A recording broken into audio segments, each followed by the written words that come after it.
కుప్పం ఈ 2 నియోజకవర్గాల్లో దగ్గర 110 చెరువులకు నీళ్లిచ్చే అవకాశం ఉంది. నేను ఇచ్చిన ఆదేశాలు కుప్పంలో 520 చెరువులున్నాయి, గొలుసు కట్టు చెరువులున్నాయి, పాలారులో చెక్ డ్యాముల ద్వారా నీళ్లిచ్చే అవకాశం ఉంది. కొన్ని దూరంగా ఉంటే చిన్న పైపులు వేసుకోగలిగితే అవి కూడా చెరువులకు నీళ్లిచ్చే పరిస్థితి వస్తుంది.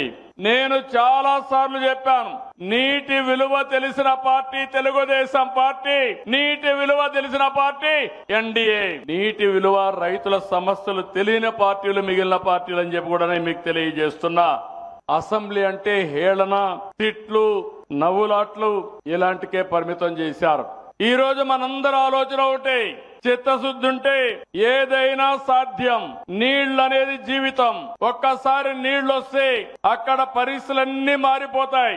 ఓసారి నాకు అనిపిస్తుంది, నేను కుప్పం ఎమ్మెల్యేగా ఉన్నాను, పక్కన చూస్తే కేజీఎఫ్ ఉంది, ఇంకో పక్కన చూస్తే కృష్ణగిరి ఉంది, ఒక పక్క కర్ణాటక, ఒక పక్క తమిళనాడు, మధ్యలో మనం ఉన్నాం. అయినా కూడా కృష్ణా నీళ్లు 730 కిలోమీటర్లు తీసుకొచ్చి ఈ భూతల్లిని, భూమాతని తల్లబరిచే పరిస్థితికి వచ్చామని చెప్పి కూడా నేను మీకు తెలియజేస్తున్నా.